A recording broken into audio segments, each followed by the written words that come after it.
Ilya Mensa learnt early that movement was survival. His mother Katerina had fled Belarus in the late 1990s with a single suitcase and a disciplined silence, shaped by winters and authority. His father Kossi came from Lome carrying resilience, rhythm, and an unspoken belief that motion, running, working, playing kept despair at bay.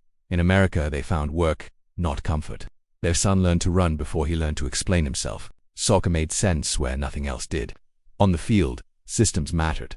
Angles, timing, space under pressure. By 18, Ilya read defenses the way others read traffic, predictable patterns disguised as chaos. College coaches noticed. Then semi-pro scouts. The path forward existed, narrow but real. Then reality applied friction. Healthcare invoices arrived with clinical efficiency. His father's injury ended warehouse work. His mother doubled shifts, said nothing. Ilya weighed uncertainty against obligation and chose the measurable path. The army recruiter didn't sell heroism. He sold structure, timelines, contracts, consequences. That was enough. Basic training, stripped language down to commands. Ilya adapted quickly. Cardio was second nature. Small unit tactics appealed to the same instincts as soccer. Awareness, spacing, trust in teammates. He learned to stack on doors, to read terrain, to fire and maneuver without thinking. What surprised him was the quiet. In barracks, after lights out, memory intruded. He recalled his father's hands tapping rhythm on a kitchen table, his mother's precision folding laundry with military neatness. Soccer returned uninvited, not as nostalgia but as unfinished business. His unit deployed to Eastern Europe on a NATO rotational presence, operating under tight rules of engagement. Patrols were deliberate. Optics mattered. The villages they secured predated borders.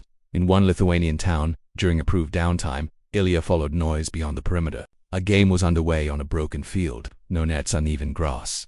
10 bodies moving with instinct, refined by repetition. A player motioned for him to join. Ilya hesitated.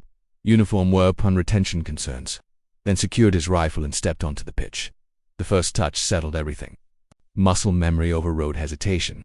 He played conservatively at first, then with confidence. Short passes, controlled sprints. When it ended, nothing was said.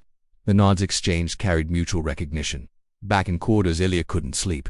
The realization was unsettling. Distance had not diminished his skill. It had preserved it. Deployments followed. Poland, Jordan, Niger, Majol. Missions varied. Presence patrols, base security, partner force training. Risk profiles shifted, but patterns repeated.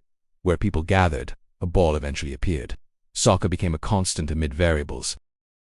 In Jordan, marches unfolded inside refugee camps, rules improvised, laughter restrained but genuine. In Niger, children ran barefoot across compacted dirt, endurance born of necessity. Each game stripped identity to essentials. No ranks, no flags, just positioning and intent. Then Mosul, the intel briefing had gaps. Convoy movement was routine until it wasn't. Contact initiated from overwatch positions along an urban choke point. Ilya's fire team reacted automatically. Return fire, flank suppression, casualty assessment. 7 minutes. Controlled chaos. The dust hadn't settled when medevac lifted off.